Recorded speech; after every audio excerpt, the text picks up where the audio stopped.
ะตาฟ้าหรือบารมีชักนำถึงอยู่แสนไกลล้ำพระธรรมไม่มีมองไม่ฟ้าเพียงดินยังทวินฝันไฟเข้าดงขมิ้นเมื่อใดอิ่มอกอิ่มใจ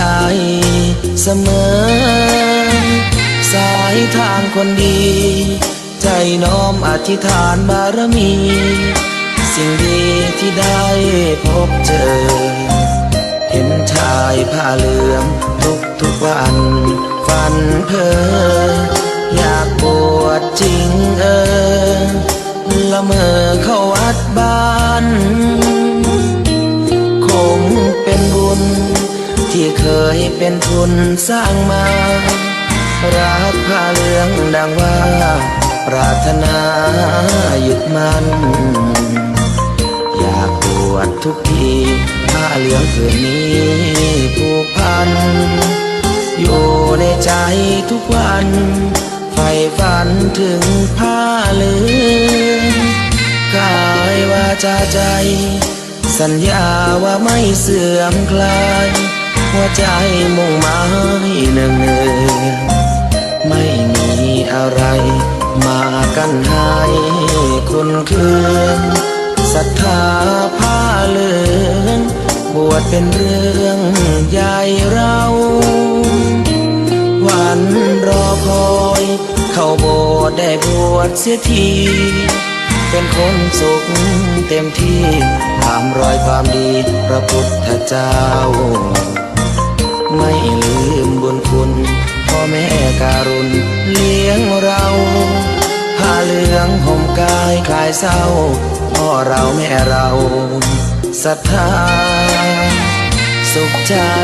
จริงๆเป็นชายแต่หัวใจสิงพูดจริงทำจริงทุกคราทุกคืนทุกวันผ้าเหลืองพันผูกกายาโอ้น้อวาสนาพระธรรมนำพาชีวิต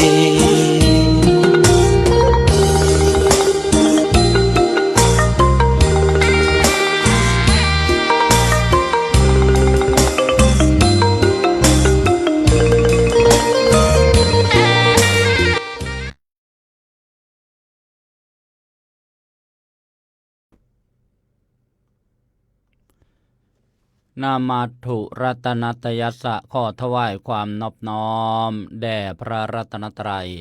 กราบถวายความเคารพพระมหาเถระพระเถรานุเถระเจ้าคณะพระสังฆาธิการกราบระลึกนึกถึงพระคุณ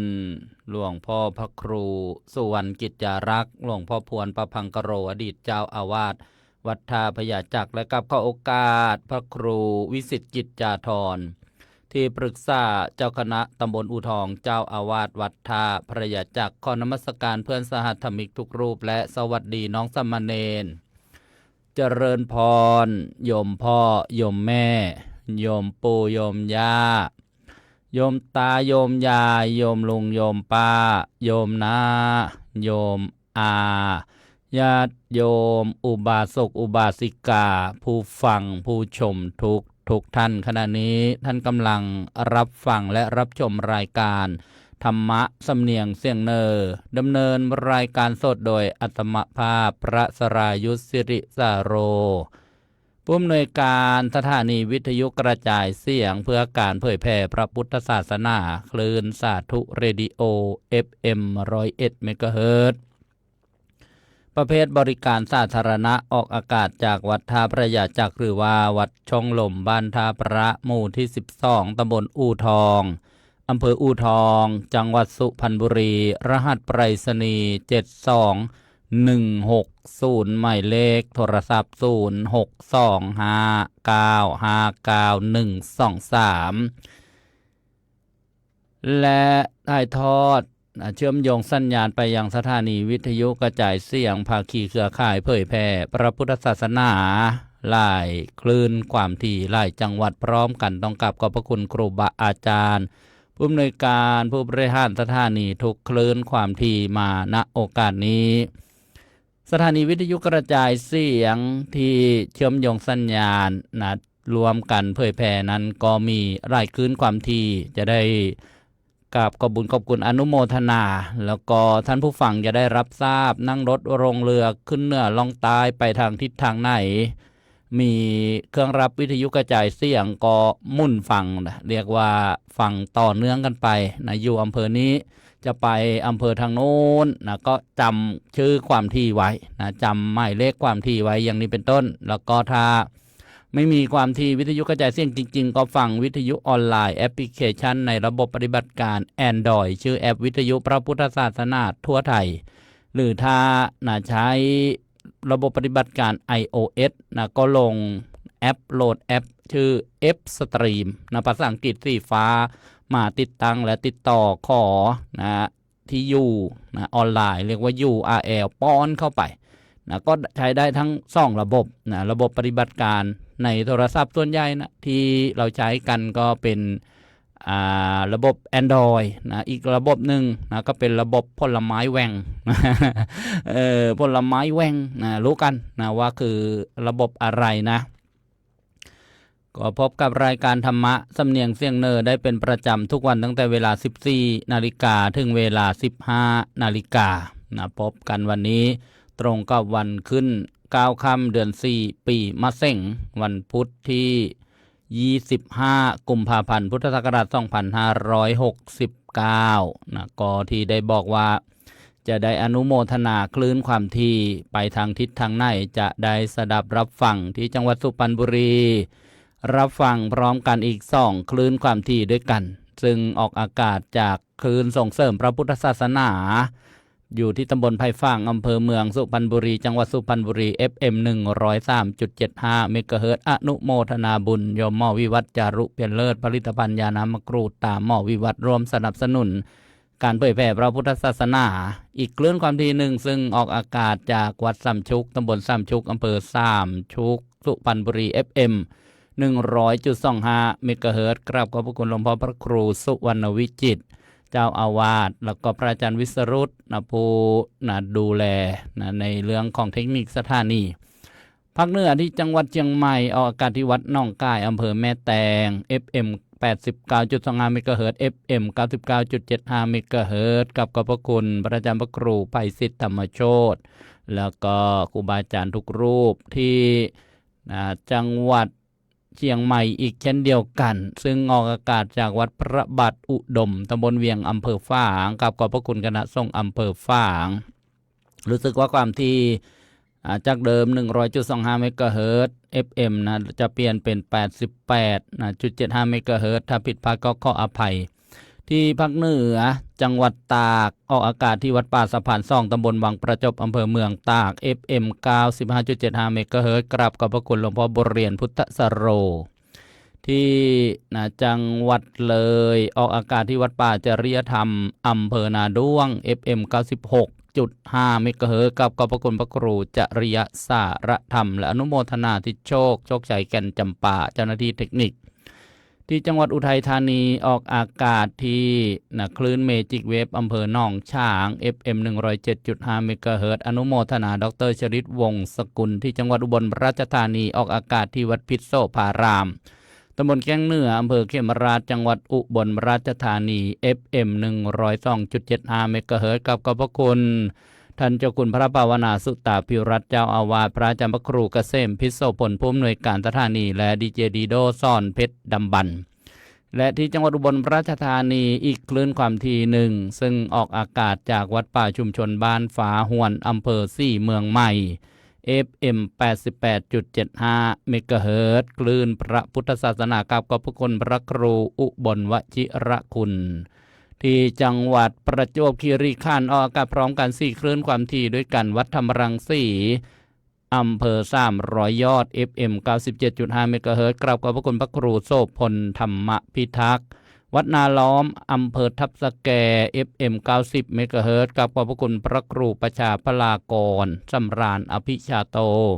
วัดดงไม้งามอำเภอบางสะพาน FM 91 เมกะเฮิรตซ์กับขอบพระคุณพระครูโสพลวนารักษ์วัดทางสายอำเภอบางสะพาน FM 99.75 เมกะเฮิรตซ์กราบขอบพระคุณหลวงพ่อพระครูเมตตาปุญโญภาสเจ้าคณะอำเภอบางสะพานเจ้าวาดวัดทางสายอนุโมทนาพระประหลัดนิชพลพระยาโนผู้อำนวยการสถานีภาคใต้ที่จังหวัดชุมพรออกอากาศที่วัดเข้ากล้วยตำบลหาดพันไกรอำเภอเมืองชุมพร FM 96 เมกะเฮิรตซ์กับขอบพระคุณพระครูบรรหารธรรมสิทธิ์ด็อกเตอร์แล้วก็อาจจะมีสถานีที่ยังไม่ทราบรายชื่อแล้วก็ความทีสถานีก็ต้องขอบบุญขอบคุณอนุโมทนาทางอากาศมาณโอกาสนี้ทางสื่อออนไลน์โซเชียลมีเดีย8ช่องทาง8สถานีด้วยกันของครูบาอาจารย์มีพระครูเกษมพิษโสพลพระครูสุนทรธรรมนิเทศด็อกเตอร์ธรรมปันสุขพระมหาภูมิธรรมภูมิปาโลศูนย์ปฏิบัติธรรมดีเมืองแมนเชสเตอร์ประเทศอังกฤษแล้วก็บ้านแดงบ้านฟ้ากับขอบบุญขอบคุณมาในโอกาสนี้บ้านฟ้าสาธุเรดิโอแล้วก็บ้านแดงสาธุเรดิโอวัดพิษโสภารามกราบถวายความเคารพกราบพระครูอุบลวชิรคุณวัดป่าชุมชนฟ้าห้วนอำเภอ4เมืองใหม่จังหวัดอุบลราชธานี FM 88.75 เมกะเฮิรตซ์เมตตาเข้ามาทักทายในรายการเจริญพรยมนวลซี่แบโรยามเช้าที่ประเทศอังกฤษก็คงจะหนาวเย็นอยู่ต่างจากประเทศไทยบางจังหวัดตอนนี้ก็อากาศร้อนบางจังหวัดก็มีฝนตกโยมจันมียู่จิตอนุโมทนาขอไปโยมจันมีอุ่นจิตโยมสุชาดาโกรธยามเช้าจากประเทศเยอรมนีก็คงจะมีสโนว์หรือว่าหิมะตกเย็นโยมขวัญใจชาวสวนอยู่อู่ทองสุพรรณบุรีนี่ก็คงอาจจะมีหิมะดำเผาไรอ้อยมาตก โยมปีเตอร์จากเยอรมนีโยมแต้วกิดาวันไส้ทองอู่ทองโยมมลฤดีมาลุนโยมหน่อยอิสราเอลช้ากว่าประเทศไทย5ชั่วโมงก็เป็นยามเช้าโยมส้มยิ่งมีชื่อจากประเทศลพบุรีอำเภอบ้านมี โยมมนตรีแซงปานแก้วอนุโมทนามหาอุบาสก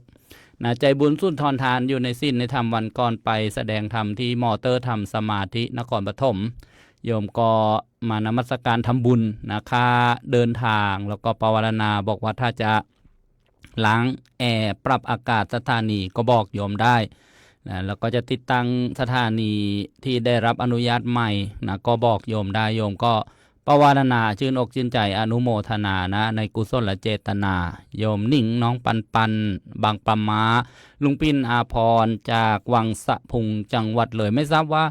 คืนวัดศรีอุดมวงศ์ถ่ายทอดออกอากาศทุกวันหรือเปล่าเดี๋ยวต้องถามพระครูอุดมวรานุวัฒน์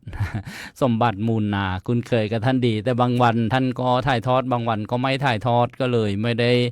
อ่านรายชื่อประกาศรายนามถ้าท่านผู้ฟังทางวิทยุกระจายเสียงวัดศรีอุดมวงศ์ก็แจ้งมาก็จะอนุโมทนาโยมไว้เด่นชัยประดิษฐ์ตลาดอู่ทองเพิ่งกลับจากอินเดียเมื่อวานเช้าโยมนันทาเด่นชัยประดิษฐ์ได้ใส่บาตรแล้วก็ได้อนุโมทนาบุญกันสาธุโยมวันเพ็ญคำพิมาบุตรจากพระนมทวนกาญจนบุรีทักทายจะได้รู้ว่าเป็นรอบสดจริงๆโยมกนกวันอินฐานหมายถึงว่าสมัยนี้ต้องบูรณาการสื่อหรือว่าช่องทางการเผยแพร่ให้เหมาะสมกับที่ญาติโยมท่านผู้ฟังก็ดีท่านผู้ชมก็ดีบางครั้งฟังวิทยุกระจายเสียงมา20 ปี10 กว่าปีเราก็มีสมาร์ทโฟนโทรศัพท์ดูได้มีทีวีเรียกว่าสมาร์ททีวีดูช่องสื่อสารได้ก็เป็นโอกาสเปิดมาดูแล้วก็กำหนดจดจำไว้บันทึกไว้ถึงเวลาก็มาพบกันเจอกันถ้าเป็นอย่างนี้ก็ใช้สื่อให้เกิดเป็นประโยชน์โดยเฉพาะการเผยแพร่พระพุทธศาสนาถ้าทุกวัดมีสถานีเผยแพร่สถานีเผยแพร่อย่างน้อยๆก็สื่อสาธารณะต่างๆเผยแพร่งานพระพุทธศาสนางานนำธรรมะเข้าไปสู่ญาติโยมต่อจากนั้นก็เป็นปกิณกะสาระที่เกี่ยวข้องกับเรื่องของวัดวาอารามของเรามีกิจกรรมอะไรที่กำลังทำอยู่หรือกำลังจะทำหรือจะมีงานอะไรก็เหมือน ห่อกระจายข่าวนะประจำวัดประจำชุมชนของเรานี่แหละนะทุกคนสื่อสารกันแบบนี้ก็สะดวกดีบางวัดเขาก็มีลายกลุ่มลายก้อนอะไรนะเพื่อสื่อสารนะไปถึงญาติโยมนะที่อยู่รอบๆวัดนะนี่ก็เป็นประโยชน์นะถ้าเราเอามาใช้นะให้เป็นสาระนี่โยมแม่มจากลำปางอนุโมทนาสาธุนะทุกท่านที่เข้ามาโยมคมชันมาลาจากนครนายกโยมแต้วกิดาวันสายทองโยมปลาเกษินีนนทบุรีทักทายเบื้องต้นโยมใหญ่น้อยกัญญาภักดิ์ภูลสวัสดิ์จากบ้านกรูดบางสะพานประจวบคีรีขันธ์บอกแชร์แล้วโยมเกษินีไมนุษย์จากนนทบุรีนี่โยมเล็กส้มพรอินอำนวยอูทองทีมงานลูกน้อยหอยสั่งช่วยเหลืองานบุญงานกุศลโยมเชิดจงกิจกลางจากนครราชสีมาหรือว่าโคราชอนุโมทนาสาธุเดี๋ยวท่านใดมายังไม่ได้ทักทายก็ทักทายพอมีเวลาพอเหมาะสมโยมแม่สำลีเล่าเมืองกลางอำเภอนาตาลจังหวัดอุบลราชธานีบอกว่าแชร์แล้วนะอนุโมทนาแต่ยังไม่เปียนะเล่นแชร์ไว้ก่อนนะเปียมือสุดท้ายนะได้ดอกถูกดีโยมกรสวยวัดพิษโสภารามเขมราชอุบลราชธานีอนุโมทนาโยมเฮงสุภัตราทีปาราอูPM Service แล้วก็โยมประมินที่ปลาได้ถวายการดูแลนะยานพาหนะไม่ว่าจะเป็นรถยนต์นะรองเท้านะร่ม ขึ้นรถลงเรือนะขึ้นเหนือลองใต้ไปต่างประเทศในประเทศโยมก็ถวายอุปถัมภ์อุปถากโยมชลวยชมซี่บอกว่าฟังทางวิทยุช่วยกันฟังด้วยนะว่าชัดเจนไหมนะวันนี้ลูกศิษย์ไปธุระนะกรุงเทพมหานครก็บอกว่าฟังถึงตรงนี้ถึงตรงนี้ก็บอกว่าดีแล้วการทำงานก็ต้องมีนะการประเมินการสังเกตสังกาอนุโมทนาเฟอร์รารี่ 4PI จากพระนคร4อยุธยานะเมืองเก่าอนุโมทนาสาธุยมนนซี่แบโลจากประเทศอังกฤษรายงานบอกว่าวันนี้อุ่นขึ้นนิดหน่อย11องศานะถ้าเป็นประเทศไทยนี่อยู่ยากแล้วแค่20องศานี่ก็นะรู้สึกหนาวเย็นแล้วนะญาติโยมวันเพ็ญบอกว่าแชร์แล้วโยมแม่บุญซี่ทวิลาจากจังหวัดเลยนะเราก็รายงานด้วยว่าวัดซี่อุดมวงศ์ได้ถ่ายทอดสัญญาณออกอากาศหรือเปล่าโยมผู้ใหญ่สมพรรัศมีบางปลาม้าสุพรรณบุรีโยมแม่จงรักโซปนนาด้วงจังหวัดเลยโยมจักรวาลอุบลวันอนุโมทนาสาธุทุกท่านที่ได้เข้ามารับชมรับฟังทักทายเบื้องต้นวันนี้เราก็ยังฟังเรื่องการบำเพ็ญบารมีของพระโพธิสัตว์แปลว่าอะไรพระโพธิสัตว์เนี่ยก็มีคำว่าพระมีคำว่าโพธินะมีคำว่าสัตว์ไม่ใช่คำหยาบนะคำว่าสัตว์นะสัตวะแปลว่าผู้คล่องนี่ญาติโยมโพธิก็คือนะโพธิญาณนะปัญญาตรัสรู้หรือพระสัมมาสัมพุทธเจ้านะพระแปลว่า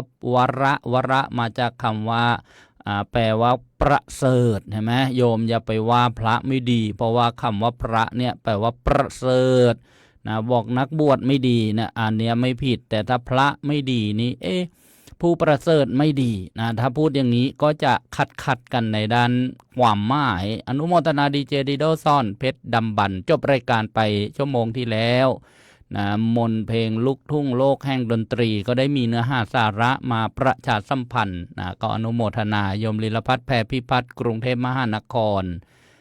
บันเดิมอยู่บางปลามาสุพรรณบุรีอนุโมทนาสาธุโยมมลฤดีโยมน้อยบอกว่ารับฟังจากอิสราเอลภาพและเสียงชัดเจนมากแล้วก็ยังเนอด้วยนะเนอเหมือนเดิม อยู่หลังวัดช่องลมสมัยก่อนนะโยมไปนะมีครอบครัวอยู่ที่อิสราเอลโยมชัดชายก่อนส่งแก้วอำเภอบางสะพานประจวบคีรีขันธ์คำว่าพระโพธิสัตว์นะก็คือผู้ที่นะคล่องในการบำเพ็ญบารมีเพื่อตรัสรู้อนุตตรสัมมาสัมโพธิญาณบางท่านก็เคยฟังว่าพระสัมมาสัมพุทธเจ้าพระปัจเจกพุทธเจ้านะพระพุทธเจ้าเหมือนกันแล้วแต่ทำไมเรียกไม่เหมือนกันหรือท่าน มีสิ่งใดไม่เหมือนกันปกิณกะสาระความรู้ก่อนที่จะมาฟังนะพระเจ้า10ชาติโมโหสถชาดกพระชาติที่5บำเพ็ญปัญญาบารมีซึ่งวันนี้ก็จะเป็นตอนที่10นะเมื่อวานเป็นตอนที่9ก็ว่าได้ให้รู้จักนะสิ่งละอันพันละน้อยนะพระสัมมาสัมพุทธเจ้านี้ตรัสรู้ชอบได้โดยพระองค์เองและตรัสสอนธรรมะให้ผู้อื่นได้รู้ตามนะเมื่อรู้ตามแล้วก็ออกบวชตามนะแล้วก็นะเรียกว่าตั้งพระศาสนาบัญญัติพระธรรมวินัยนี่เรียกว่าพระสัมมาสัมพุทธเจ้ามาอุบัติตรัสรู้ในโลกมนุษย์นี้ครั้งละ1พระองค์เท่านั้นไม่มา2นะเพราะว่าเป็นศาสดาเอกของโลกเอกะแปลว่า1นะถ้ามา2นี้นะก็จะไม่เป็นศาสดาเอกของโลกแล้วก็โลกธาตุเช่นโลกมนุษย์ของเรานี้จะรองรับพระบารมีไม่ไหวนะนี่ก็เป็นธรรมดาคำว่าพระสัมมาสัมพุทธเจ้าได้รู้กันแล้วนะญาติโยมแล้วก็คำว่าพระปัจเจกพุทธเจ้าล่ะนะเคยฟังคำว่าปัจเจกบุคคลไหมนะเป็นเรื่องส่วนตัวนะปัจเจกเนี่ยเฉพาะนะองค์เดียวนะความแตกต่างกันก็คือว่าพระสัมมาสัมพุทธเจ้าที่เราฟังไปเมื่อสักครู่เนี่ยนะบำเพ็ญบารมีแล้วตรัสรู้เองไม่ต้องฟังใครบอกใครสอนนะไม่ต้องมีอาจารย์ในการตรัสรู้นี่แล้วก็สอนให้ผู้อื่นได้รู้ตามนะก่อตั้งนะบัญญัติพระธรรมวินัยไตรสิกขานะญาติโยมจึงนะเรียกว่าพระสัมมาสัมพุทธเจ้านะส่วนพระปัจเจกพุทธเจ้าเนี่ยตรัสรู้บรรลุนะพระนิพพานนะด้วยตนเองไม่ต้องฟังใครนะเหมือนกันแต่ที่ไม่เหมือนกันก็คือไม่บัญญัติพระธรรมวินัยไตรสิกขานะไม่เทศนาสั่งสอนหรือพระธรรมเทศนานะไม่มีอัครสาวกนะเบื้องซ้ายเบื้องขวานะเรียกว่าไม่ได้ก่อตั้งนะพุทธบริษัท4อย่างนี้เป็นต้นแล้วก็เวลามาอุบัติตรัสรู้ในโลกมนุษย์เนี่ยมามากกว่าครั้งละ1องค์1ท่านนะมาเป็น300 400 500นะบรรลุพร้อมกันตรัสรู้พร้อมกันโดยไม่ต้องฟังใครเทศน์ใครสอนนี่เรียกว่าความแตกต่างกันนะแล้วก็นะระยะเวลานะระยะเวลาที่บำเพ็ญบารมีก็แตกต่างกันนะคือพระสัมมาสัมพุทธเจ้าบำเพ็ญบารมียาวนานกว่าพระปัจเจกพุทธเจ้าอันนี้นะเรื่องนะพระโพธิสัตว์ก็กลับมาสู่เนื้อหาสาระธรรมที่ได้บรรยายนะต่อเนื่องติดต่อกันมาอยากให้ท่านผู้ฟังท่านผู้ชมเนี่ยได้รู้จักพระพุทธศาสนาของเราก็จึงได้น้อมนำประวัติการบำเพ็ญบารมีของพระสัมมาสัมพุทธเจ้าของเราในระหว่างนั้นนะเรียกว่านะพระโพธิสัตว์นะก็นะมหาชาติเนี่ยนี่เรียกว่ามหาชาติชาดกชาติใหญ่ๆนะหรือพระเจ้า10ชาติหรือมหานิบาตชาดกนะก็มาฟังกันต่อเลยแล้วกันญาติโยมโมโหสถชาดกบำเพ็ญปัญญาบารมีนะเป็นพระชาติที่5มี10ชาติมีอะไรมั่งนะเตชะสุเนมะจะภูจะเตชะสุเนมะภูจะนาวิเวนะ10คำเนี่ยก็เป็นคำย่อๆหนึ่งนะพระเตมีชาดกนะก็ฟังกันไปแล้ว2พระมหาชนกชาดก3พระสุวรรณ3ชาดก4พระเนมิราชชาดก5โมโหสถชาดก6ภูริทัตชาดก7จันทกุมารชาดก8มหานารทกัสสปะชาดก9วิทุระชาดก10มหาเวสสันดรชาดกเราคงจะคุ้นเคยนะกับมหาชาติเวสสันดรชาดกมากที่สุดเพราะว่ามีนะการเทศนะมหาชาตินะอยู่เป็นประจำเมื่อวานย้อนรอยถอยหลังทบทวนนิดนึงว่าได้ถึงตอนที่โมโหสถนะชาดกหรือว่าโมโหสถกุมารโมโหสถบัณฑิตเนี่ยได้แสดงเกี่ยวกับปัญญาบารมีให้เป็นที่ปรากฏนะต่อสาธารณชนมีนะการแสดงปัญญาเกี่ยวกับปัญหาเนี่ยนะ19ข้อด้วยกันเมื่อวานถึงข้อที่5แหละนะวันนี้ก็มาฟังถึงข้อที่6ข้อที่1เรื่องชิ้นเนื้อผ่านไปแล้วข้อที่2เรื่องโคข้อที่3เรื่องเครื่องประดับทำเป็นป้องๆข้อที่4 เรื่องกลุ่มดายข้อที่5นะเรื่องบุตรข้อที่6คนเตี้ยชื่อโครการนะเมื่อวานข้อที่6วันนี้ก็มาเป็นปัญหาข้อที่7เรื่องรถนะรถนะก็คือนะยานพาหนะเนี่ยอาจจะเป็นสมัยปัจจุบันก็รถเก๋งรถกระบะอันนี้คำว่ารถนะสมัยพุทธกาลเก่าก่อนนู้นนะก็เป็นเกวียนนะเป็นยานนี่เรียกว่าคำว่ารถนะปัญหาเกี่ยวกับรถนะเมื่อวานนี้เรื่องของคนเตี้ยชื่อโครการนะก็จบไปทบทวนผ่านมาแล้วก็มาฟังกันต่อในเรื่องของรถนี่นะก็มีเนื้อความว่าในเวลานั้นนะมโหสถบัณฑิตนี่ยังเป็นเด็กอยู่นะก็มีผู้ชายอยู่คนหนึ่งนะเขาก็นั่งไปในรถนะเราก็นึกภาพสิรถก็คือเกวียนก็ได้นะทีนี้ก็ออกจากบ้านไปไหนล่ะนะเพื่อจะไปล้างหน้า ไปล้างหน้าทำไมต้องนั่งรถออกจากบ้าน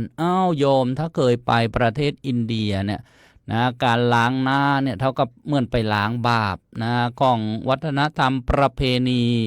นะปัจจุบันนี้ก็ยังประพฤติปฏิบัติกันอยู่นะน้ำนะที่มีแม่น้ำศักดิ์สิทธิ์นะชื่อว่าแม่น้ำคงคาอย่างเงี้ยเป็นต้นที่ประเทศอินเดียนี่เขาก็มีนะแม่น้ำทั้ง5นะ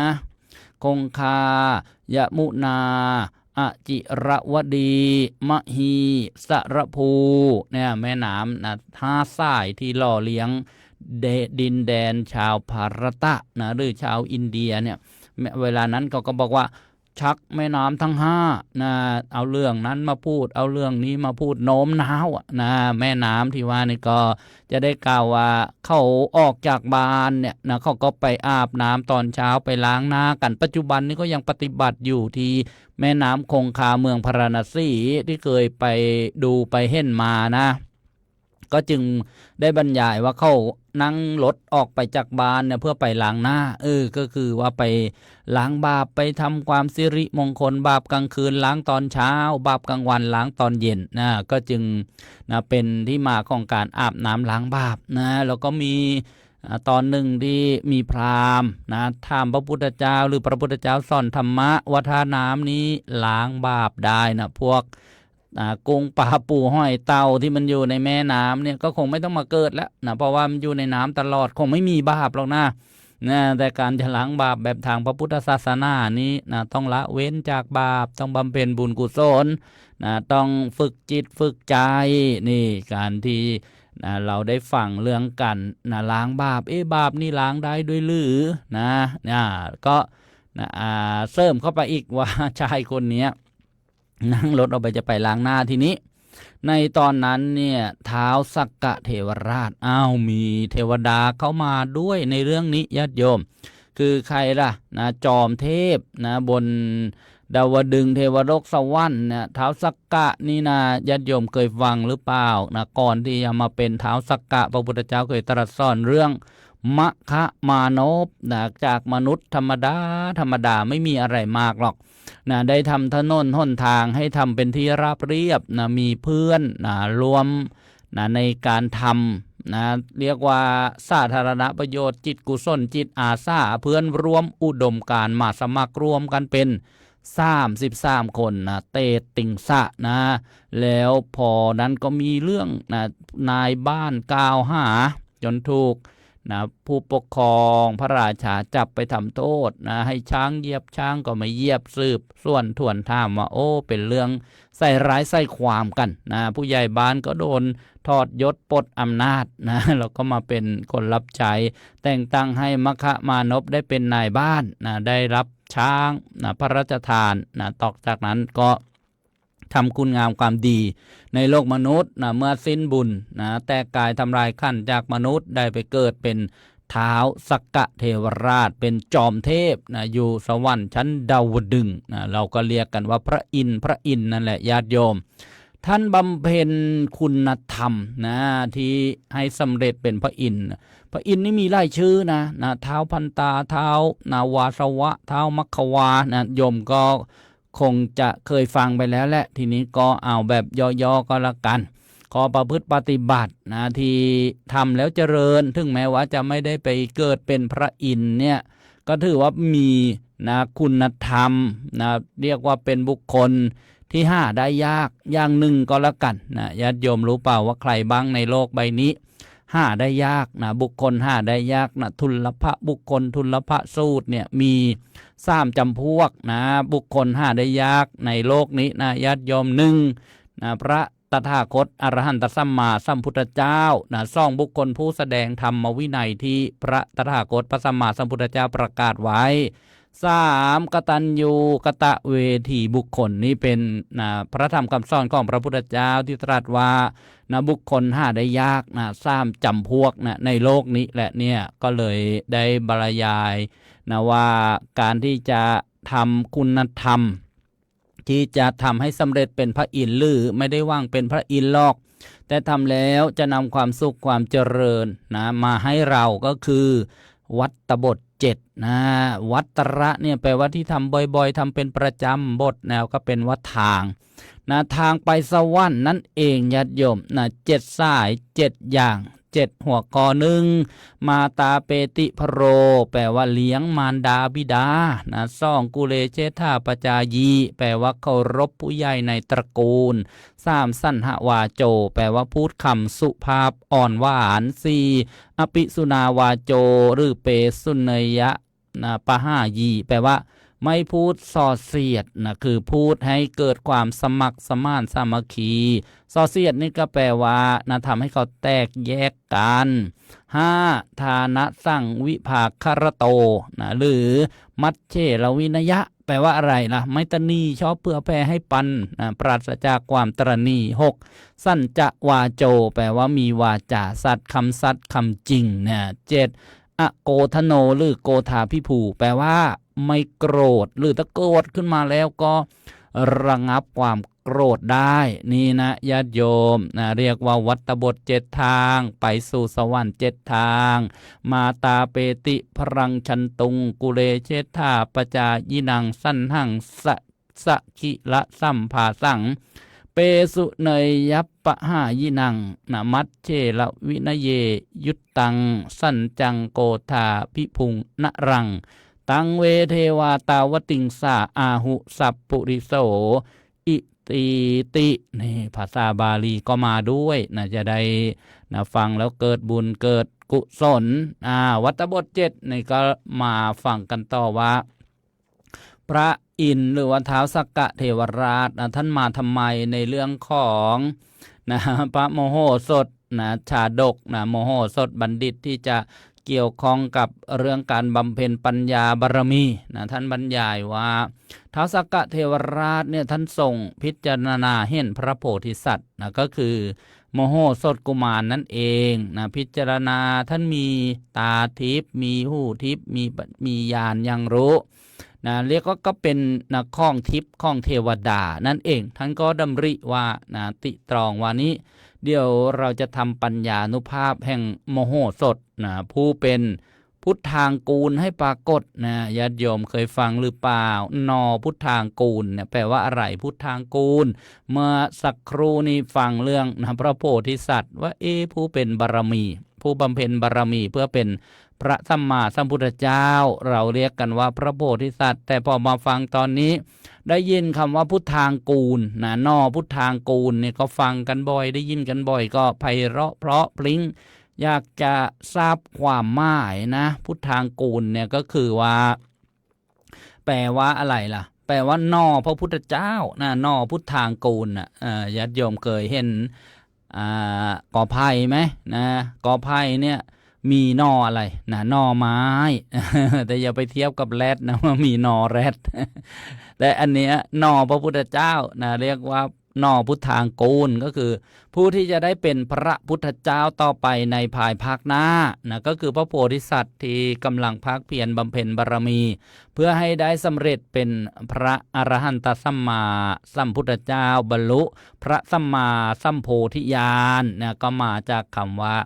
นะพุทธางกูลนี่มาจากคำว่าพุทธะนะบวกกับอังกูระนะหรืออังกูลนะอังกูลนี่ก็แปลว่านอเนื้อเชื้อสายนะพุทธะก็คือนะพระพุทธเจ้าผู้รู้ผู้ตื่นผู้เบิกบานนะท่านท้าวสักกะเทวราชพระอินทร์เนี่ยจะทำให้ ปัญญานุภาพแห่งมโหสถบัณฑิตซึ่งเป็นนอพุทธางกูลหรือว่าผู้เป็นพุทธางกูลให้ปรากฏท่านก็จึงเสด็จมาจากดาวดึงส์เทวโลกสวรรค์จำแรงแปลงกายให้เป็นมนุษย์นี่เขาเรียกว่าอินแปลงพระอินแปลงมาอินแปลงใครมีความทุกข์มีความเดือดร้อน ถ้าประพฤติอยู่ในทานก็ดีในศีลก็ดีในภาวนาก็ดีไม่ทำผิดศีลผิดธรรมลองนึกถึงเราเทพเทวดาเราพระอินทร์ดูถ้าตกทุกข์ได้ยากขัดข้องบางสิ่งบางประการก็อาจจะมีบุญกุศลบารมีมาเกื้อหนุนให้ท่านได้มาช่วยเหลือแก้ไขบางอย่างไม่เกินกรรมจนเกินไปนี่ก็อาจจะได้รับความช่วยเหลือบ้างอันนี้ก็เป็นความว่างเล็กๆน้อยๆแต่จริงๆเราก็ต้องพึ่งตนพึ่งธรรมอัตหิอัตโนนาโถตนแลเป็นที่พึ่งแห่งตนบางครั้งเลี้ยวมองใครก็ไม่มีเหมือนตอนที่พระโพธิสัตว์พระมหาบุรุษของเราก่อนที่จะตรัสรู้เป็นพระสัมมาสัมพุทธเจ้าพญามารพร้อมด้วยเสนามารมานี่เหล่าเทพเทวดานี่ไปนู้นอยู่สุดขอบจักรวาลพระองค์ก็ประทับนั่งต้นใต้ต้นสี่มหาโพธิ์พระองค์เดียวนึกถึงเป็นบุคคลแล้วก็ไม่มีก็นึกถึงบารมีทั้ง10ทัฏฐานบารมีศีลบารมีเนคขัมมะบารมีปัญญาบารมีวิริยะบารมีขันติบารมีสัจจะบารมีอธิษฐานบารมีเมตตาบารมีอุเบกขาบารมีแล้วก็มีนางวสุนทราหรือพระแม่ธรณีมาเป็นสักขีพยานบีบมวยผมออกเป็นน้ำที่ว่าได้เคยบำเพ็ญมาอันนี้เรียกว่าบางครั้งเนี่ยก็จะมีความพิเศษตรงนี้ก็ได้เอาแล้วก็กลับมาว่าพระอินทร์แปลงแปลงมาเป็นมนุษย์มาจับที่ท้ายรถของชายคนนี้ที่กำลังออกจากบ้านจะไปอาบน้ำไปล้างหน้าตอนเช้าเนี่ยทีนี้คนที่อยู่บนรถเนี่ย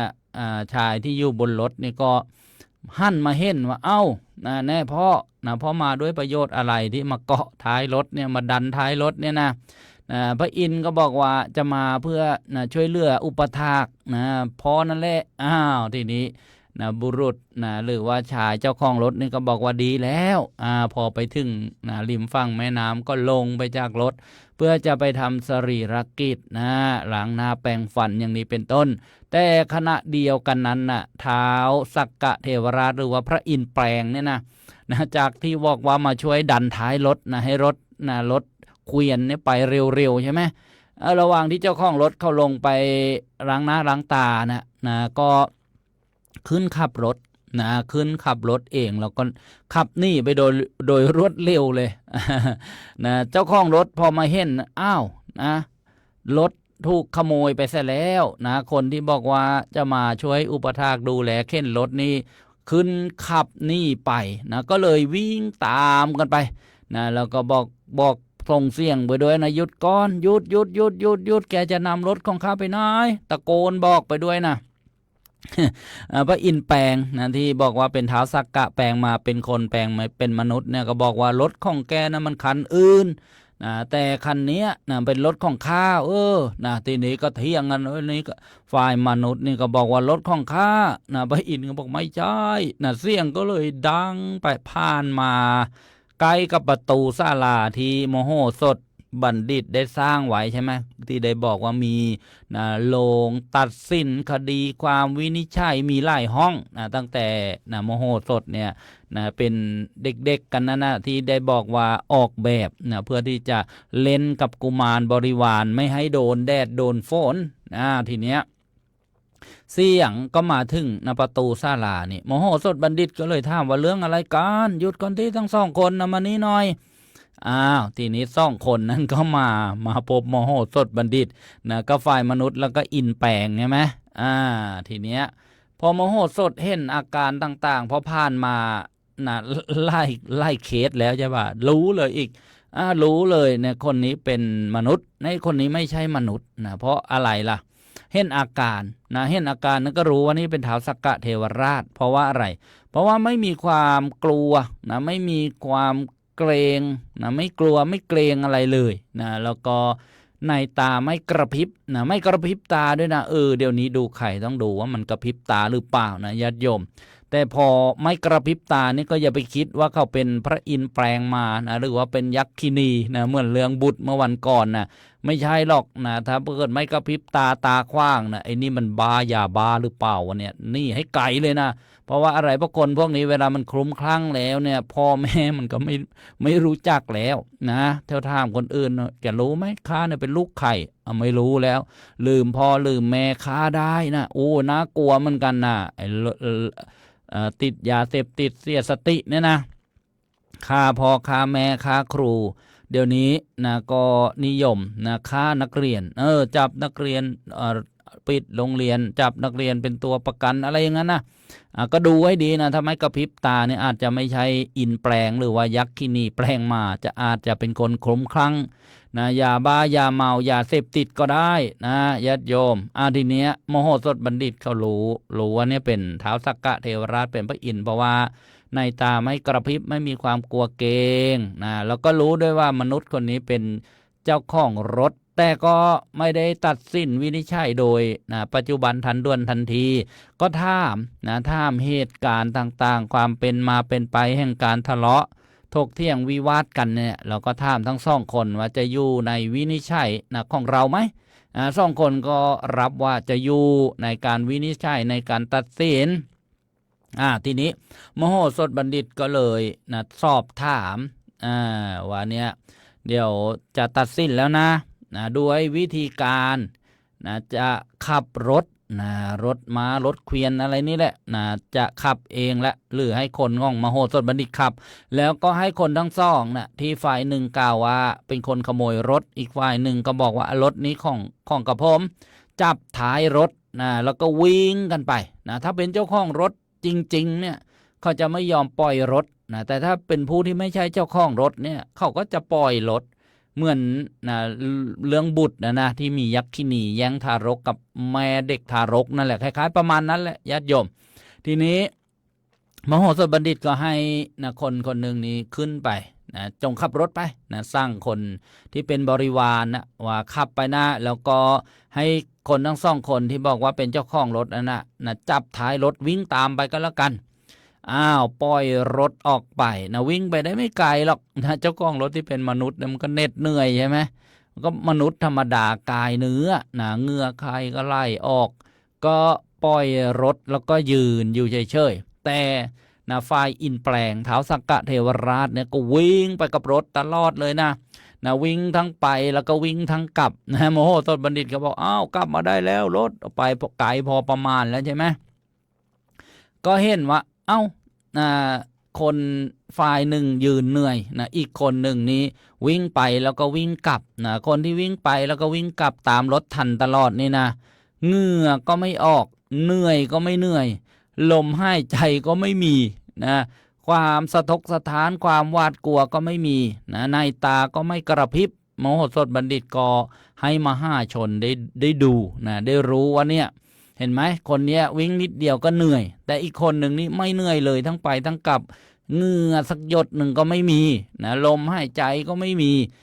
ไม่สะทกสะท้านหวาดกลัวอะไรในตาก็ไม่กระพริบนี่คนนี้แหละคือท้าวสักกะเทวราช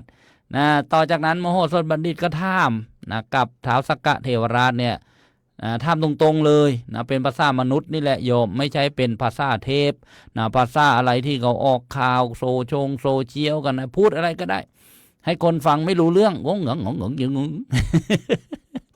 ทำให้อัศจรรย์จะงงวยมีไหมล่ะมี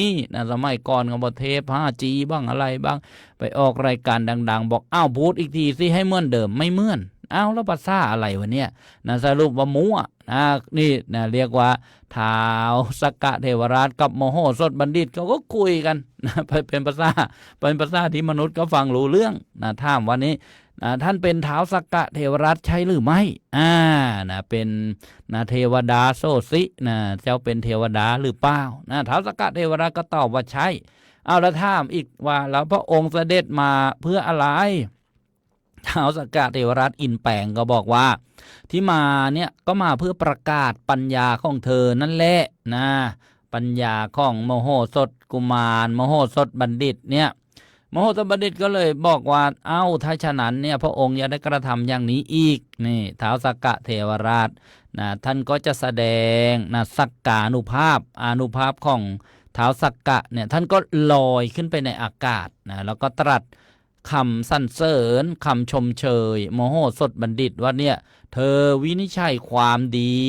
เธอวินิจฉัยความดีถ้าสมัยนี้ก็คือตัดสินคดีความได้ดีแล้วอย่างเงี้ยญาติโยมนี่เรียกว่าเธอวินิจฉัยความดีเธอวินิจฉัยความดีเนี่ยคำว่าวินิจฉัยเนี่ยนะแปลว่าพิจารณาได้ดีตรัสสิ้นคดีความได้ดีแต่คนปัจจุบันเนี่ยบางทีเนี่ยให้วินิจฉัยอะไรก็วินิจฉัยเสียนะเห็นความดีเป็นความไม่ดีไปเห็นบุญเป็นบาปไปเห็นกงจักรเป็นดอกบัวเห็นชั่วเป็นดีนี่เรียกว่าวินิจฉัยเสียเห็นสิ่งที่ไม่เป็นสาระว่าเป็นสาระเห็นสิ่งที่เป็นสาระว่าไม่เป็นสาระฆ่าสัตว์ก็คิดว่าดีบาปเบียดเบียนสัตว์ก็คิดว่าสัตว์ของเรานี่มันเก่งตีไก่กัดปลาชนวัวเอาสัตว์มาทรมานทรกรรมโอ้ยสนุกสนานชอบเอาเลยลุกเพาะเป็กเพาะนี่เรียกว่าวินิจฉัยเสียไม่คิดไม่นึกเลยเขาก็ชีวิตเราก็ชีวิตหนึ่งชีวิตไม่ใช่มีแต่ร่างกายในนั้นมีจิตมีใจด้วยที่ยิ่งใหญ่ก็คือเรื่องกฎแห่งกรรมไปเบียดเบียนไปทรมานสร้างทุกโทษเวรภัยให้กับตัวเองสะสมทุกโทษเวรภัยเช่นอะไรล่ะโรคภัยไข้เจ็บพิกลพิการนี่เราสร้างของเราเองแล้วก็หนักไปกว่านั้นก็สร้างลุ่มนรกให้กับตัวเราเองนี่เรียกว่าพวกวินิจฉัยเสียถ้าวินิจฉัยถูกต้องก็ละอายชั่วกลัวบาปถ้ารักตัวกลัวกรรมอย่าทำชั่วจะมองมัวม่นไม้ไปเมืองผีจงเลือกทำแต่กรรมที่ดีชีวิตจะมีแต่สุขพ้นทุกภัยนี่ญาติโยมเนี่ยคำว่าวินิจฉัยเนี่ยเพราะฉะนั้นเนี่ยการศึกษาธรรมะการเรียนรู้พระพุทธศาสนามีแต่ได้กับได้มีแต่ดีกับดีเสริมให้วินิจฉัยของเราเนี่ยดีหรือว่าโยนิโสมนสิการจากการสดับรับฟังทาไม่มีโอกาสหรือมีโอกาสแล้วละเลยโอกาสปล่อยโอกาสพลาดแล้วก็พลาดเลยพลาดแล้วก็พลาดเลยไปก็เสียดายญาติโยมเพราะว่ากว่าจะมีพระธรรมคำสอนเนี่ยยากเหมือนที่ได้บอกว่าบุคคลที่หาได้ยาก3จำพวก1องค์พระสัมมาสัมพุทธเจ้า2ผู้ประกาศคำสอนของพระสัมมาสัมพุทธเจ้า3กตัญญูกตเวทีบุคคลกลับมาฟังในเรื่องของมโหสถบัณฑิตต่อท่านวินิจฉัยดีท้าวสักกะเทวราชขึ้นชมเชยอยู่บนอากาศแล้วและท่านก็เสด็จกลับไปยังทิพยสถานวิมานเรียกว่าชั้นดาวดึงส์ตาวติงซ่านั่นแหละญาติโยมทีนี้ก็มีอมาตย์ที่มาเฝ้าดูมาโมโหสถบัณฑิตที่พระเจ้าวิเทหราชบอกว่าอย่าไปไหนดูไว้ก่อนแต่ยังไม่ถึงเวลาที่จะเชื้อเชิญโมโหสถบัณฑิตเนี่ยเข้าสู่ราชสำนักอมาตย์นี้พอเห็นเหตุการณ์แม้แต่ท้าวสักกะเทวราชพระอินทร์เทวดานี่ยังมาชื่นชมโมโหสถบัณฑิตเลยไม่สั่งการให้ทูตผู้ที่คอยรับสารวิ่งไปส่งสารพระเจ้าวิเทหราชกลับวังไปด้วยตนเองเลยไปถึงก็ถวายบังคมแล้วก็กราบทูลพระเจ้าวิเทหราชวันนี้เรื่องของมโหสถบัณฑิตกุมารเนี่ยวินิจฉัยดีอย่างนี้อย่างนั้นแม้แต่ท้าวสักกะเทวราชก็ยังแพ้เลยแล้วทำไมพระองค์เนี่ยไม่ทรงทราบไม่รู้ล่ะว่าบุรุษคนนี้เป็นบุรุษพิเศษแล้วขอเดชะพระราชาก็เลยตัดถามเสนกะอาจารย์วันนี้ถึงเวลาหรือยังที่จะควรนำบัณฑิตคนใหม่เนี่ยมาถึงเวลาหรือยังอาจารย์เสนกะเนี่ยท่านเป็นที่ปรึกษาของพระราชาพระเจ้าวิเทหราชท่านเป็นคนตระหนี่ใช่ไหม นะกลัวคนอื่นจะได้ดีกว่าตนใช่ไหมก็เลยกราบทูลว่านี่ข้าแต่มหาราชเจ้าบุคคลไม่ชื่อว่าเป็นบัณฑิตด้วยเหตุอย่างนี้นะโปรดรอไปก่อนอย่าพึ่งเลย นะเราจะทดลองเข้าแล้วก็จะได้รู้อีกนะพระราชาก็ส่งนิ่งนะหมายถึงว่าเสนกะบัณฑิตก็บอกว่าจะทดลองนะจะมีเรื่องนะให้พิจารณานะต่อไปอีกนะพระราชาท่านก็ส่งดุษณีภาพนะแปลว่าอะไรนิ่งนะนี่ก็จบนะปัญหานะเรียกว่า7 ข้อแล้วนะที่นะได้บรรยายมาวันนี้โอ้เรียวดูเวลาแล้วก็มาถึงช่วงท้ายนะของรายการอนุโมทนาญาติโยมผู้ฟังทางสถานีวิทยุกระจายเสียงนะทุกคลื่นความถี่แล้วก็อนุโมทนาคลื่นที่ยังไม่ได้ประกาศขอบบุญขอบคุณก็คือนะวัดซี่อุดมวงศ์นะอำเภอวังสะพุงจังหวัดเลยพระครูอุดมวรานุวัฒน์สมบัติบูรณานะเมตตาเชื่อมโยงสัญญาณ 100.75 เมกะเฮิรตซ์นะถ้าจำไม่ผิดเดี๋ยวจะต้องจดมาเป็น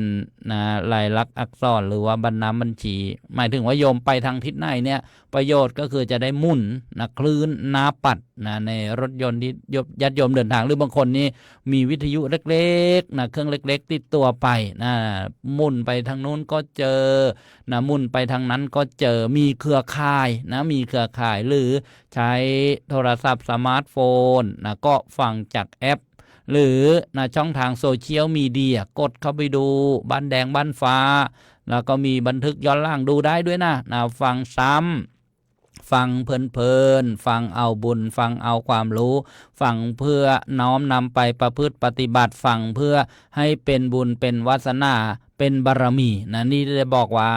ได้กับได้นะได้กับได้ชีวิตนี้เกิดกันมาแล้วนะจะเอาอะไรไปได้บ้างนะทรัพย์สินเงินทองได้นะใช้กินใช้อยู่นะพอกับอัตภาพนะแต่นะสิ่งที่สำคัญนะก็คือต้นทุนบุญกุศลนี่แหละญาติโยมนะทรัพย์สินตามไปส่งได้แค่โรงพยาบาลลูกหลานตามไปส่งได้แค่นะเชิงตะกอนบาปบุญเป็นทุนรอนตามเราไปพบใหม่ชาติหน้านะ4 คนห้าม3 คนแห่1 คนนั่งแค่2 คนพาไปอนุโมทนารายชื่อรายนามที่มาทางโซเชียลมีเดียยมรัง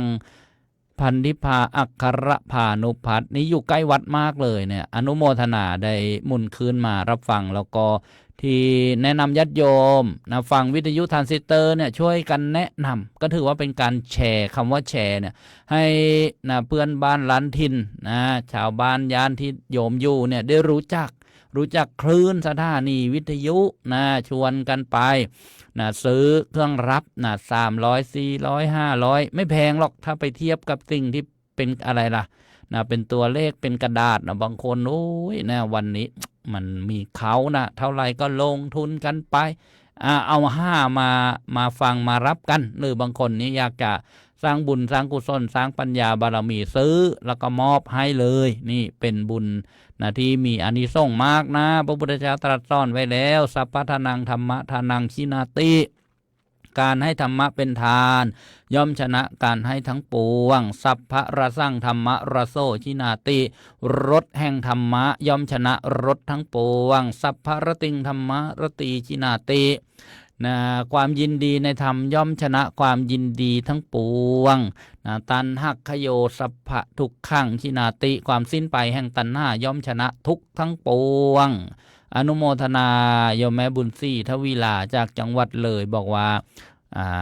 วัดศรีอุดมวงศ์ออกอากาศสาธุโยมพงษ์พิวัตรสุขจิตนะหายไปนานเลยนะกลับมาฟังแล้วโยมเกษมสามงามนี่ก็อยู่อู่ทองโยมใช้ชื่อปาร์ตี้นะโฟนจากบางสะพานประจวบคีรีขันธ์โยมแม่กรมกาละพันธ์อนุโมทนาสาธุโยมนวลศรีนะพิมพ์มาบอกว่าตอนที่7เรื่องรถนะสาธุโยมดร.สงุนตรีสุขีดอนเมืองกรุงเทพมหานครโยมคำรณนักทองอินอยู่ไกลๆกันนี้เองอนุโมทนา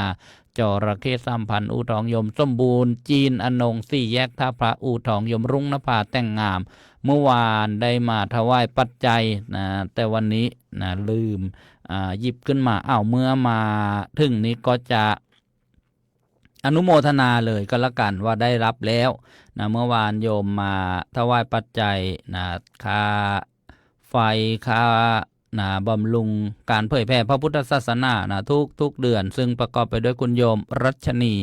ศิวพรชัย300 บาทโยมกันชิซ่าชัยจรัสฤทธิ์และครอบครัว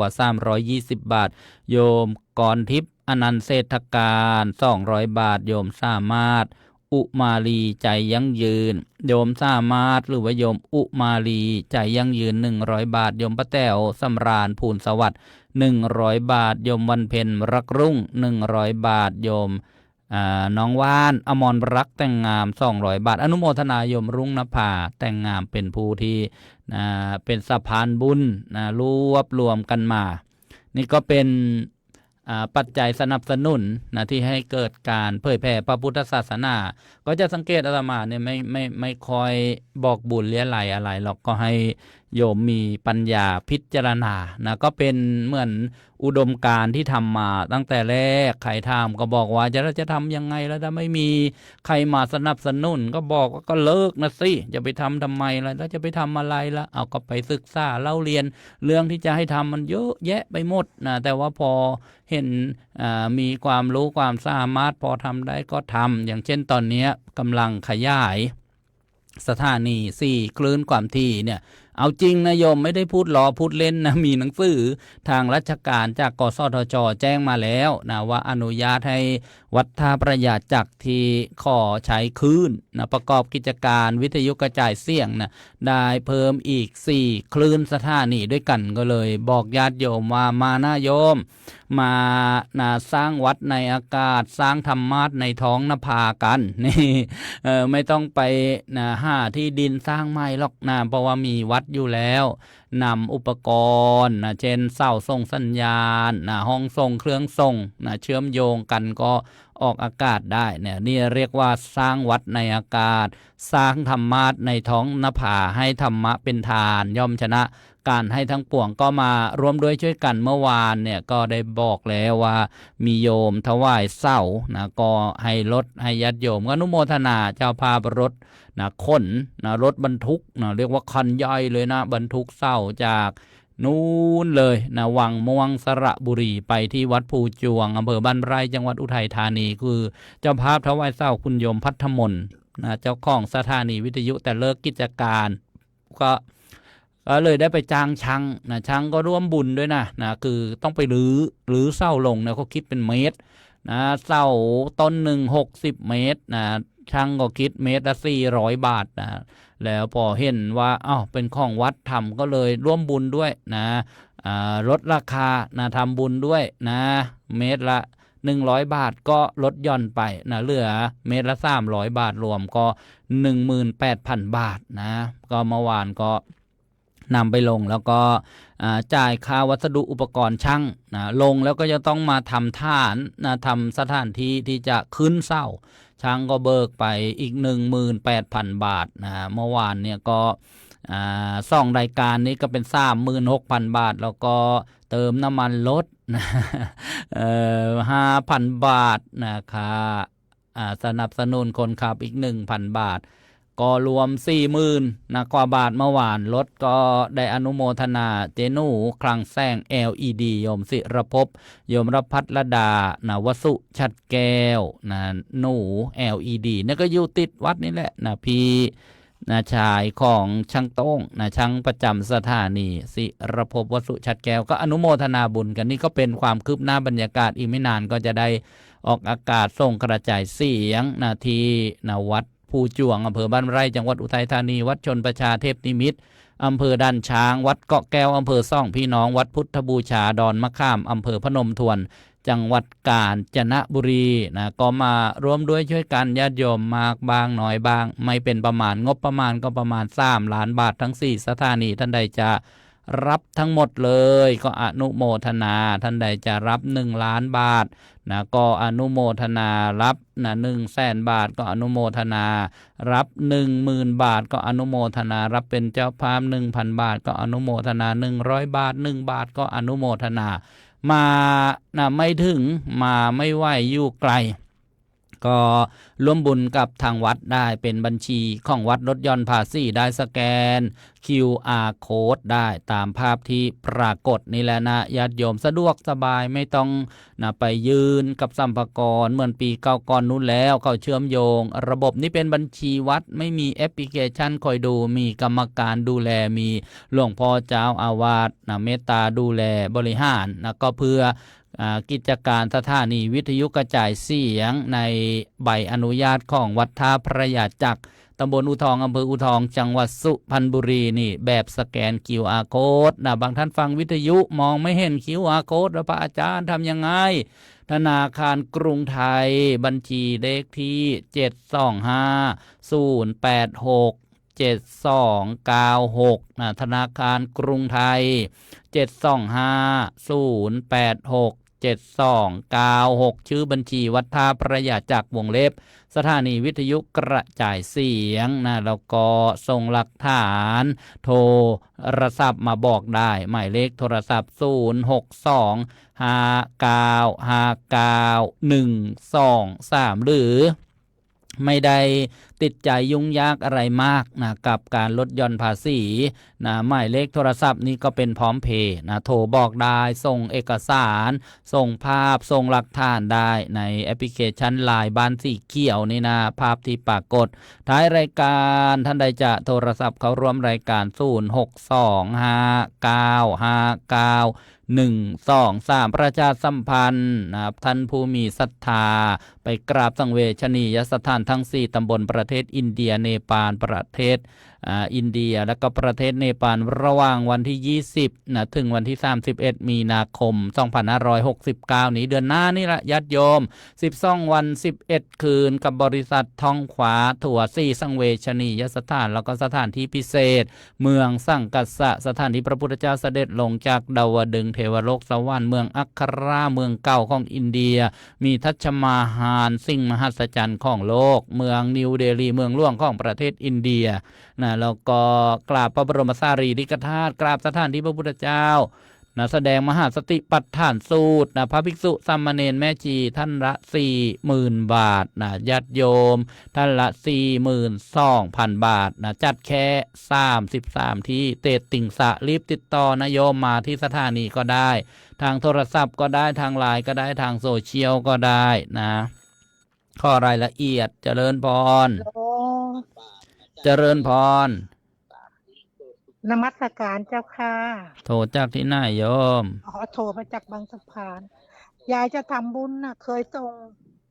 ในเคยส่งไปที่ว่าหมายเลขพระอาจารย์ตอนนี้ส่งไม่ได้ใช่ไหมส่งได้โยมก็โทรมาบอกกันละกันส่งได้ไหมส่งได้คือจะเอาเลขใหม่ก็ได้ส่งตามหมายเลขที่โทรเนี่ยได้โยมบอกเขาว่าพร้อมเพย์ชื่อพระสรายุทธบุญยเกตจ้าค่ะเคยส่งแต่ว่ายายส่งทางอื่นยายส่งไม่เป็นเดี๋ยวเย็นยายจะส่งได้ไหม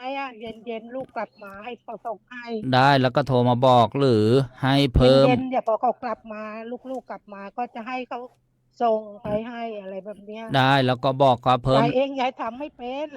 เพิ่มไลน์มาให้ดูชื่อให้ตรงนะบอกว่าพระสรายุทธบุญยเกตแล้วก็ได้ยินไปแล้วคะได้ยินอาจารย์ได้ยินไหมได้ยินโยมเวลาโยมพูดโทรศัพท์โยมต้องปิดวิทยุก่อนมืดหน่อยก็ไม่เป็นไรนะเจ้าค่ะไม่เป็นไรอนุโมทนาสาธุแล้วก็โทรมาบอกหรือว่าส่งข้อมูลมาตามไลน์เบอร์เนี้ยนะค่ะบอกลูกว่าเพิ่มไลน์ไปด้วยส่งข้อมูลมาด้วยพิมพ์ชื่อมาชื่อนามสกุลที่อยู่นะสาธุค่ะอนุโมทนาเจริญพรการเจ้าค่ะยายส่ง 2,000 นะเจ้าค่ะสาธุนั่นแหละโทรมาบอกด้วยเสาต้นสาธุเจริญพรเศร้าก็ต้นละ 100,000 บาทญาติโยมนี่เรียกว่าสร้างวัดในอากาศสร้างธรรมาสในท้องนภาบุญยิ่งใหญ่กุศลมากมีเจริญพรครับกับนมัสการครับพระอาจารย์โทรจากที่ไหนโยมจากสุพรรณบุรีครับผมฟังจากสถานีหมอวิวัฒน์ยานามกูลเนี่ยครับอนุโมทนา ครับเมื่อกี้ผมได้โอนตังไปร่วมขยายสถานีด้วย500 บาทนะครับ บัญชีที่ พร้อมเพย์ของพระอาจารย์นะครับ โยมชื่ออะไรเอ่ย โอนไปชื่อสุมนทิชาครับ อ๋อสี่ปักษาเหรอ ใช่ครับใช่ครับ อ๋อ เพิ่ แล้ ง ว โอนไปเมื่อกี้เนี่ยครับ แล้วโยมผู้ชายเนี่ยชื่ออะไรเจ้าภาพเนี่ยชื่ออะไร ผมชื่อวรพิเชษครับผมเป็นแฟน อ๋อบอกแล้วนามสกุลสี่ปักษาเหมือนกัน ไม่ใช่ผมนามสกุลเชิดชูสุวรรณ อ๋ออนุโมทนา อยู่สุพรรณ ครับ บุรีเชิดชูสุวรรณนะครับ อะไรนะ โอนไป ทำมาเท่าไหร่นะ 500 บาทครับ ทำรวมสร้างเศร้าเนาะ ครับขยายสถานีทุกสถานีเลยครับ อนุโมทนาที่ของหมอวิวัฒน์เนี่ยก็เปลี่ยนเครื่องให้ด้วยนะแล้วก็จะเปลี่ยนสายอากาศข้างบนเสาอีกนะก็มาร่วมบุญกันด้วยบุญนี้แหละนะครับ จะได้ ครับ ฟัง ผม ได้ ทุกวันครับ ชัดเจนขึ้นนะที่สุพรรณ ครับ บุรีแล้วก็พื้นที่รัศมีใกล้เคียง อนุโมทนานะครับ ครับ ได้บุญ สาธุครับ เผยแผ่ธรรมทานร่วมกันสาธุสาธุ ครับผมฟังทุกวันแล้วครับ อนุโมทนามีอะไรก็เสนอแนะได้ชอบยังไงไม่น่าจะปรับปรุงอะไรก็แสดงความคิดเห็นได้นะช่องทางนี้แหละ ครับกับนมัสการครับ เจริญพรโยมวรพิเชษฐ์นะเชิดจูสุวรรณอนุโมทนาร่วมบุญสร้างสถานีมาปัจจัย500 บาทท่านใดจะโทรศัพท์เข้ามาก็โทรมาได้ ประชาสัมพันธ์ในเรื่องของไปกราบสังเวชนียสถานทั้ง4ตำบลนะก็มาข้อเอกสารได้รายละเอียดได้เจริญพร นมัสการเจ้าค่ะ วันนี้ฟังชัดเปล่าทางเหนือ ก็ชัดอยู่นะจ๊ะแต่กลางคืน บางครั้งก็ชัดบางคืนก็ไม่ชัด อ๋อ จ้ะบางทีก็ไม่เกินอื่นแซกนิดๆหน่อย อ๋อขโมทนายังพอฟังได้นะ ๆจะชอบพระอาจารย์องค์นั้นนะพูดกินใจเลย องค์ไหนล่ะ ชื่ออะไรเนาะเดี๋ยวพระอาจารย์อะไรไม่พูอะไรก็ไม่รู้ อ๋อ พระมหาภูมิธรรมนะพระอาจารย์ อ๋อ มีภู จะ อ๋อ พูดได้กินใจเลยพูดเนี่ยเทียบคาดเลย อ๋ออ๋ออ๋อ ชื่นใจ ฟังเลยเพราะทุกองค์เลยพูดดีทุกองค์พูดแบบมีสาระทุกอย่างเลย เมื่อคืนก็บอกครูบาอาจารย์ที่โยมอเมริกาบอกว่า โอ้โยมที่ฟังวิทยุกระจายเสียงนะชื่นชมนะชอบรายการสนทนาธรรมออนไลน์ ไม่เคยพลาดเลยสักคืน สาธุสาธุคืนนี้ ชอบจัดเลย คืนนี้ก็มีรายการนะเริ่ม2 ทุ่มรายการเสี่ยงธรรมจากสมัชชาส่งไทยในสหรัฐอเมริกา โยมก็ จ้ะ เรียกสั้นๆก็ได้นะรายการอเมริกานะ จะ แล้วก็อีกรายการหนึ่งก็รายการดีที่มี นั่นแหละ พระมหามีภูเนี่ยดี โอ้โหฟังดีมากเลย ถ้าอเมริกานี่ก็มีหลวงพ่อกุ๊กไก่หลวงพ่อเจ้าคุณฤทธิ์เนี่ยจำไว้อย่างเงี้ยนะ และอีกองค์ที่พูดอะไรหลวงพ่อเกษมอ่ะโอ้โหพูดจาเทียบคาดเหมือนกันเนาะ พระครูเกษมพิษโสพลพูดอีสานนะ นั่นแหละจะฟังได้ฟังดีด้วย โมทนา ชื่นใจจะ คืนนี้นะอเมริกาเรื่องเมตตาคืออะไรทำอย่างไรจึง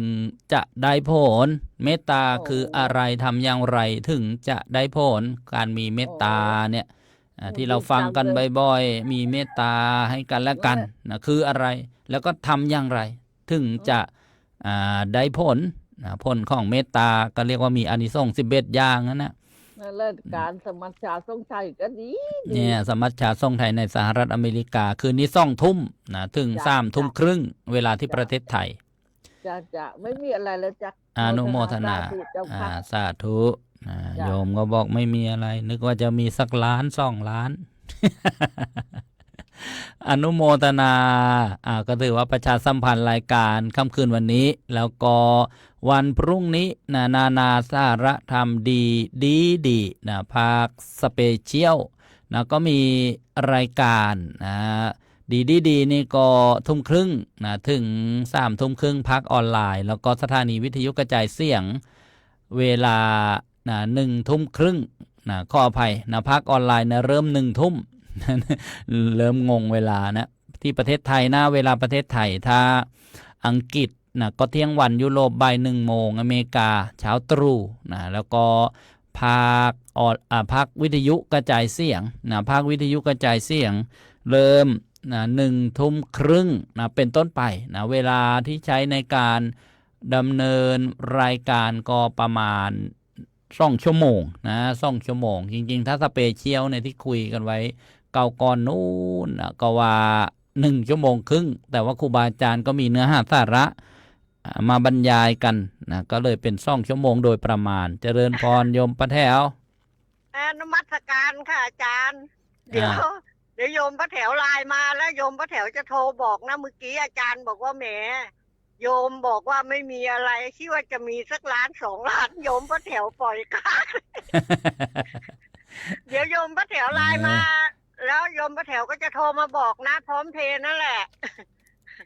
ก็บอกว่าถ้า1 ล้านเดี๋ยวอาตมานั่งรถไปรับไม่ต้องลำบากลำบนหยอกเย้าก็จะโยมค่ะรู้อาจารย์ตลกดีตลาดอาจารย์ชอบพูดขำๆอ่ะพูดขำๆถ้าได้ก็เอาจริงๆแหละเอาก็ต้องเอาสิอาจารย์เพราะว่ามารวมบุญกันค่ะมาสร้างไม่ได้คิดอะไรมาสร้างวัดในอากาศสร้างธรรมาสในท้องนภากันนี่บุญใหญ่กุศลแรงค่ะโยมพระแถวรู้ก็เมื่อคืนนี้ยังฟังเลยว่าวันนี้อยู่ชายคาบ้านพรุ่งนี้อาจจะอยู่ชายใต้ฝาโลงก็ได้แต่บอกเขาบอกว่ามีพบก็ต้องมีจากวันพลัดพรากก็อยู่คอยท่าวันนี้อยู่ใต้ชายคาวันข้างหน้าอยู่ใต้ฝาโลงใช่นั่นแหละโยมพระแถวก็นอนหัวเราะเลยเมื่อคืนนี้โมทนาสาธุแค่นี้ก่อนนะคะเจริญพรวันพรุ่งนี้รายการดีนะสเปเชียลหัวข้อ5 ชาดกไอดอลของคนไม่ยอมแพ้นะวันพรุ่งนี้นะพบกันนะนี่มันผิดวันขออภัยนะไปเอาป้ายประชาสัมพันธ์วันผิดมา อันนี้วันศุกร์นะวันพรุ่งนี้อีกเรื่องนึงนะเจ้าชายนะเรียกว่าพลิกชีวิตครั้งยิ่งใหญ่5 เจ้าชายกลายเป็นพระอรหันต์นะวันพรุ่งนี้ของรายการดีนะโอ้โหลงหัวคอไปบ้างนะขออภัยญาติโยมท่านใดจะโทรศัพท์มาให้เวลาอีก2 นาทีนะทักทายอาจจะไม่ทั่วถึงนะข้อความต่างๆที่ขึ้นมาทางหน้าจอนี่ก็เป็นบรรยากาศนะรายการธรรมะสำเนียงเสียงเนอโยมนวลซี่บอกว่า2 ล้านนี่ท่านสลายุทธเป็นลมแน่นะโยมนะเคยได้รับศรัทธาญาติโยมเดือนเดียว3 ล้านมาแล้วนะญาติโยมที่ช่วยกัน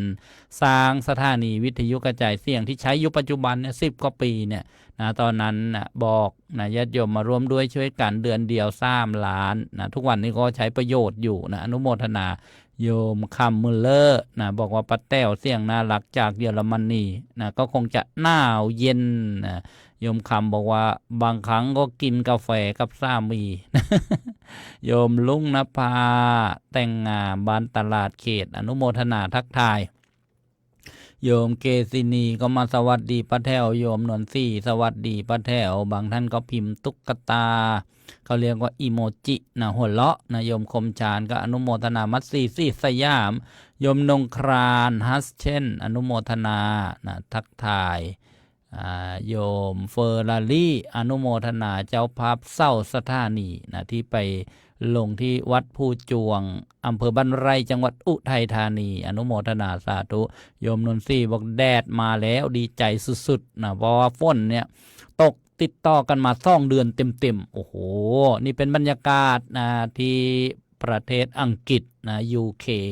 สหรัฐอาณาจักรนะโยมจงกลสั่งเสนโยมแม่เกศรอินตาจากสุรินทร์อนุโมทนาโยมเกษินีไมนุษย์ทักทายโยมวันเพ็ญบอกว่าฟังดีมากนะเข้าใจง่ายนะเนื้อหาสาระก็อนุโมทนานะได้พิมพ์มาบอกเมื่อวานโยมวันเพ็ญก็มาทำบุญนะมาร่วมบุญนะเดี๋ยวอาตมานะได้อนุโมทนาไปหรือยังแต่วันนี้อนุโมทนาอีกท่านหนึ่งมารวมสร้างสถานีวิทยุนะสร้างวัดในอากาศสร้างธรรมาสในท้องนภาโยมนัทชนัยสิ่งโซภานะที่ชอบโทรไปหารายการดีเจดิโดนั่นแหละวันดีเนี่ย จากอำเภอซ่องพี่น้องจังหวัดสุพรรณบุรีรวมปัจจัยมา 1,000 บาทอนุโมทนาสาธุนะโยมวุฒิชัยซี่ภูมิมาสะใหญ่โสมบอกว่า FC จากน้ำใจแสงเสียงน้ำใจแสงเสียงสะใหญ่โสมอนุโมทนาวุฒิชัยซี่ภูมิมาทักทายมาหน้าจอนี่ก็เรียกว่าใช้สื่อสมัยใหม่บูรณาการเรียกว่าบูรณาการโยมนภาซี่โนเนตอนุโมทนายมเคโอจากฝรั่งเศสยามเช้าทักทายกันอาจจะไม่ทวนทั่วทุกท่านทุกคนวันนี้รายการธรรมะสำเนียงเสียงเนอก็มาถึงช่วงท้ายของรายการนมัสการท่านเตเอราวัณเทพบุตรนี่ก็เป็นครูบาอาจารย์วัดทางสายประจวบคีรีขันธ์มาจากจังหวัดเลยอำเภอเอราวัณโยมนีรัชวรรณรักผาสุขอนุโมทนาสาธุโยมละออนู่ทองอูทองโยมคำมุลเลอร์เยอรมนีโยมสำราญตั้งเจริญท่าวรกิจอนุโมทนานี่ก็เป็นผู้ฟังเก่าแก่โยมกรมจานมาลาโยมเฉลียงเสื้อคามฟังมานานอูทองฟังวิทยุด้วยอนุโมทนาโยมธนพรอาจคงหารทักทายบางท่านอาจจะยังไม่ได้อ่านรายชื่อรายนามก็เป็นการอนุโมทนาบุญที่โยมได้ทำบุญด้วยการสดับรับฟังธรรมโยมคำมุลเลอร์จากเยอรมนีบอกว่าตอนนี้ไม่ค่อยหนาว 5-6 องศาเจ้าค่ะญาติโยมก็บอกว่าประเทศไทยแค่20ก็สั้นแล้วสั้นอีกโยมบอก 5-6 องศาไม่ค่อยหนาวเพราะปกติจะติดลบน้ำเป็นน้ำแข็งญาติโยมนี่บรรยากาศยามเช้าที่ประเทศเยอรมนีโยมส้มธารารัตน์สุจิตมาลีอนุโมทนาสาธุเข้ามานมัสการทักทายโยมลำดวนย่อยรู้รอบดูเวลาแล้วล่วงเลยมาพอสมควรข้อขมาอภัยครูบาอาจารย์ขอบบุญขอบคุณครูบาอาจารย์ทุกรูปทุกองค์ทุกสถานีทุกคืนความที่อนุโมทนาบุญญาติโยมผู้อำนวยการสถานีหรือเจ้าหน้าที่เทคนิคประจำสถานีอนุโมทนาเจ้าภาพเจ้าศรัทธาสนับสนุนส่งเสริมการเผยแผ่พระพุทธศาสนาเจ้าภาพเจ้าศรัทธาร่วมกันสร้างสถานีวิทยุกระจายเสียงเพิ่มเติมเรียกว่าสร้างวัดในอากาศสร้างธรรมาสในท้องนภาเจริญพรอนุโมทนาโยมอาจารย์ธรรมวลีสี่แช่มด็อกเตอร์จากวัดภูจวงโยมเป็นวิปัสสนาจารย์กิจกรรมมากมายนี่ก็เป็นงานเผยแผ่พระพุทธศาสนา